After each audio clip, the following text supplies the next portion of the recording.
What is freedom? Dear friends, in every human being, there is a longing for freedom. But what does it mean to be free? According to some, freedom is something that you feel when you race through a sunlit countryside on a motorcycle, or when you have just passed an examination, or when your youngest child is finally going to school, or maybe when you live to be 65 with the prospect of a good pension. But these are nothing more than feelings that are aroused for a shorter or longer period of time because we were freed from something that was holding us back. So how can we really be free? Actually, for people who suffer from war, illness, or sorrow, to be free is a great asset. For them, the concept of freedom is very clear and concrete. However, those who don't fall into one of these categories can also experience an intense craving for freedom. The question is, what kind of freedom do we have in mind? We could, of course, simply define freedom as doing what we like. In this sense, everybody is searching for freedom. We see how everywhere people are trying to rise above the gray masses by aspiring to be rich, powerful, or famous. All prefer the agreeable to the disagreeable, the sweet to the bitter, and so on. But in many seekers, even when they have many choices in front of them, the gnawing feeling of a fundamental lack of freedom remains. And this is not so much a matter of not being able to do the things they want to do, but rather a matter of experiencing their own limits and those of the world as an imprisonment. They are aware that there must be more to life, and they aspire to break through the limitations of their own being, no matter how.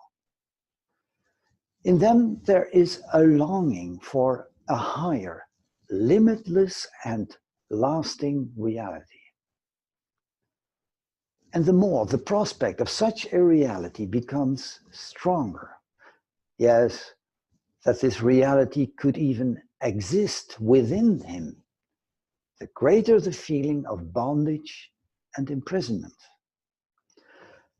The fact is that the intellect cannot comprehend this reality, and it cannot be realized by means of our will.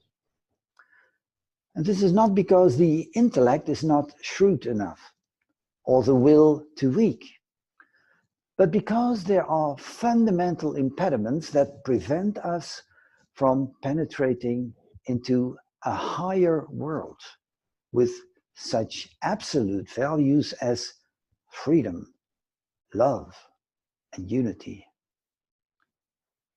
In the first place, there is the notion of a love that is beyond all. It is the love that includes everything and everyone, and that remains connected with each being. It is a love that is not compelling, because each human being, as an originally divine creature, as a child of God, should follow his or her path of life in complete freedom and self-responsibility. Of their own free will, they merge with the unity in which all separation is absent. If now, with this in mind, we consider our present situation, we can conclude that this intended freedom is far from us. Why? Take, for instance, the way in which the concept of free expression of opinion is being used in society? How often are the minds of people inflamed as a result of this freedom? How often does the freedom that people are permitting themselves mean lack of freedom for others?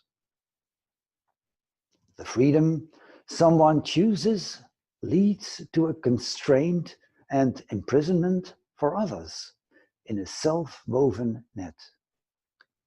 Until one discovers that freedom must be chosen in relation to the true purpose of life. In all universal teachings, we are told that a spiritual nucleus is imprisoned in a material outer covering, in a nature-born human being like you or I. And because of our material orientation, we continuously ignore the impulses coming from this divine principle, whether intentionally or not. An increasing number of people experience these impulses as disquieting. They are reflected in a vague yearning or craving for freedom. It is a process during which the nature-born person tries to achieve what he or she experiences as an inner urge by exerting all their strength. And the more they strive, the more the realization of their lack of freedom will grow.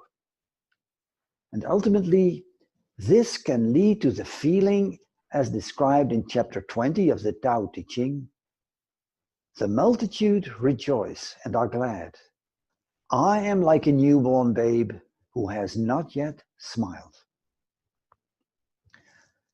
In the heart of such people, the original seed of freedom, confined in its jail, is awaiting the moment that the door can be opened. So we see two beings that are contained in one microcosm we call man. Two creatures that are keeping each other captive in a fixed hold, a catch-22, as it were. On the one hand, the nature-born person, who, due to the call from the spiritual principle in the heart, experiences the prison walls of his space and time existence, right into his very blood. And on the other hand, there is that spiritual nucleus, unable to manifest itself as long as it is the nature-born person who is continually trying to get a grip on the impulses from this spiritual principle.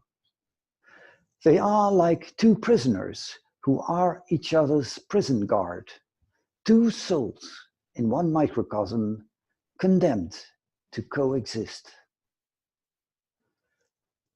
When we consider the situation clearly in our mind, the solution might seem pretty simple. For isn't it so that we could individually here and now just decide to adopt the way of life that is necessary to set this divine element free? Yes, we could, indeed.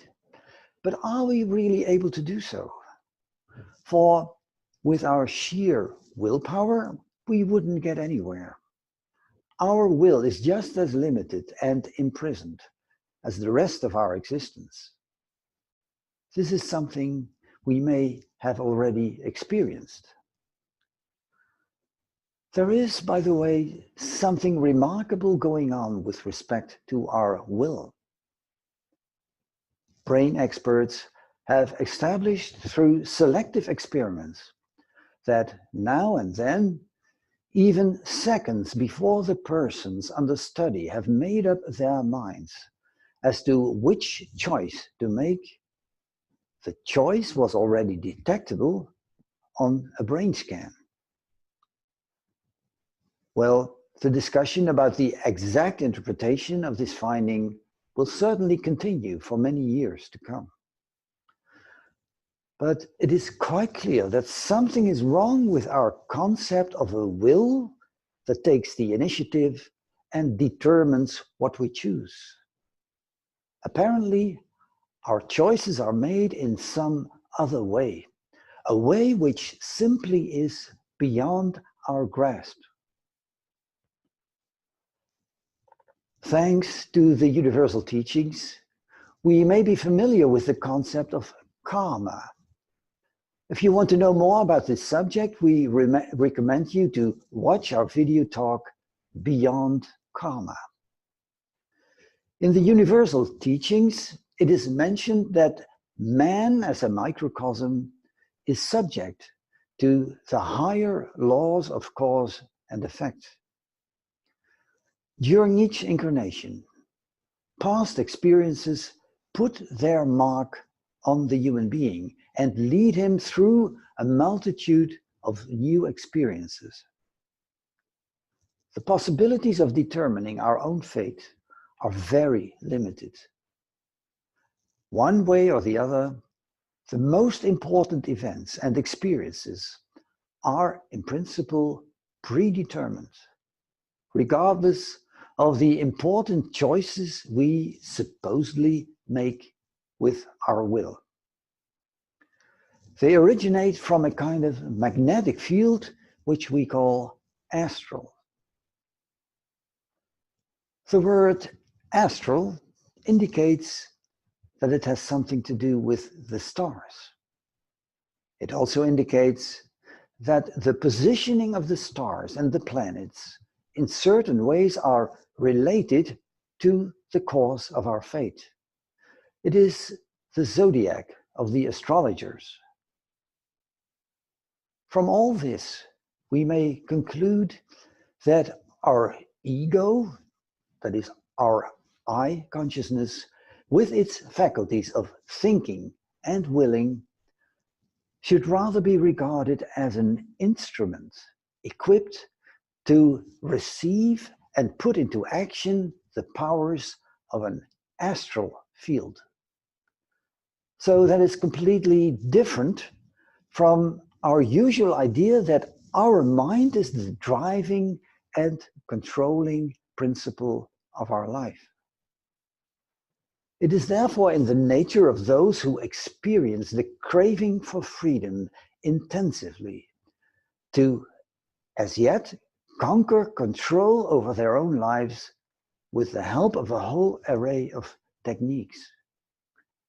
This is usually done through concentration exercises, whether or not supported by the use of ancient magical methods where the astral field is manipulated in a direct way.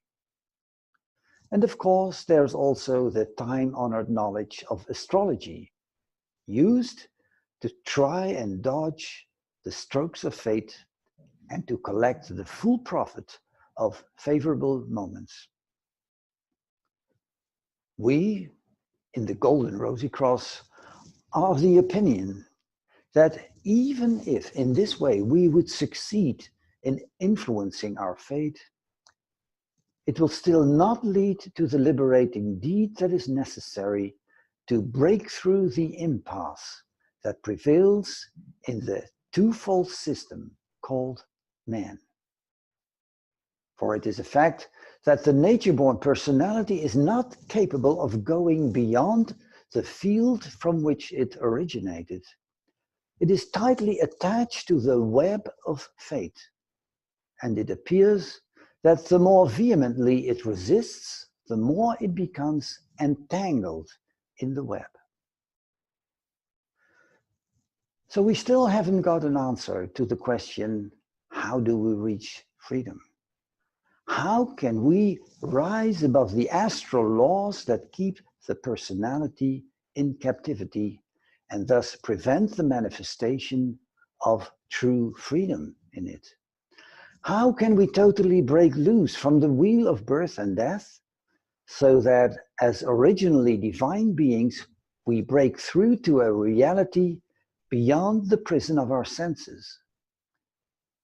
This question has only one answer, which has throughout the ages been given to humanity in many different ways. And today we would like to formulate it as follows.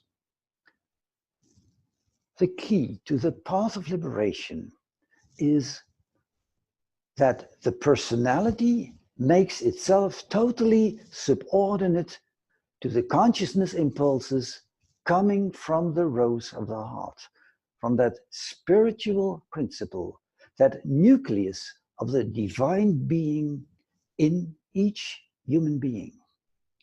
It is through this nucleus, this spiritual principle, that the connection can be made with a totally different astral field, a field of gnosis, of true knowledge, a field of unity, freedom, and love. To realize this new inner orientation and to get in touch with the life of the spiritual spark requires a fundamental choice, an inner act that turns the world upside down without the use of even an ounce of muscular strength. This choice is not to be made by applying the will, but by surrendering the will. Just think of the Lord's Prayer, where it is said, "Thy will be done." Liberation cannot be conquered by holding tight, but by letting go. And the choice of such a totally different attitude to life does not originate from the personality's own will, but from a new Gnostic capacity of consciousness that springs from the activated divine principle. This leads us to soul experience, to inner stillness. Such a person has arrived at a point of reversal, at a total zero point, when the head is silent and the heart can open up to the love power that comes to us from a higher field of life, from another dimension of life. Only in this way we can set our feet on the path of liberation. It means living a joyful life of deeds in this world, while freeing ourselves from the shackles of egocentric existence. It is truly being. It is a path leading to true freedom, not for our ego, which in fact is our jailer, but for the inner divine being that urges us and guides us on this path to the higher dimensions of divinity. It does not mean running away from the world, but living our daily life in a totally different paradigm, the paradigm of being and love. We may wish to explore these and other questions in our follow-up sessions. Hope to see you then. Thank you.